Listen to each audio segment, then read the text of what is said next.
Ah Xudo, men nima uchun quyosh nurini ko'rolmayman?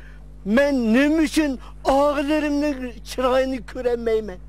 Men nima uchun boshqa odamlardek go'zal mavjudotlardan huzurlanolmayman? Men nima uchun yegan ishkanlarimning ta'mini bilalayman, rangini ko'rolmayman? Nima uchun? Nima uchun? Nima uchun? Nima uchun? Nima uchun? Tirik turib do'zax azobini tortyapmiz-ku. Bunda yaşaganın nima lezzeti?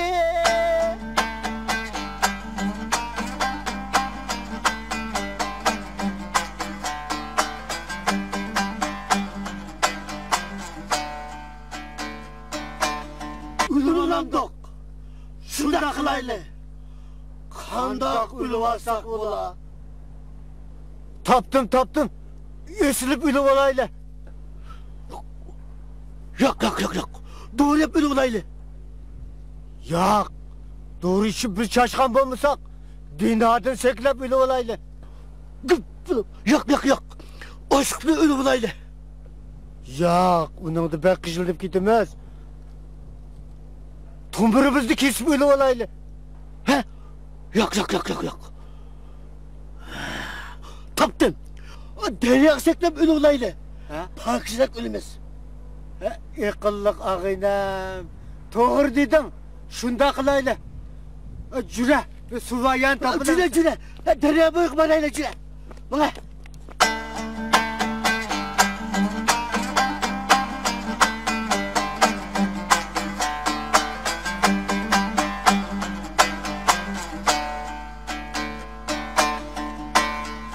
Adaş.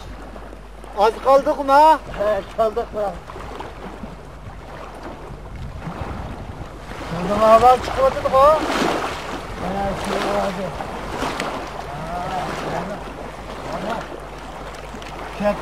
Keptok. Adaş. Sen sekmedin ha? Ben demiş kaldırdı sekleyirken ben. Sen çok loğan diken sen sekle. Andın arkanda ben sekleyme. Sekiş loğantı sen sekliysem olmam da. Ya sen sekli dedim bu ama senin de sekleyeceğim. Bundan olsun ben seklendi be. Bundan olsun. Elvida. Bu dünyanın kır şeyle arkadaş. Bundan olsun ben sekledim be. Ben sekledim. Kulayı bu amanet kırdansı buna. Razı olun bana. Ahmak adaş. Sekledin mi? Undavos benim hazırcı ölgüm yok. Ben sana daha kılıp duram ha adaş. Hey! Ben de ahmak emez. Bu da sen sekledin mi? Sen yalvarsın da hep kaçtın. Hey! Kız! Hey! Bu da basın. Hey!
Hadi.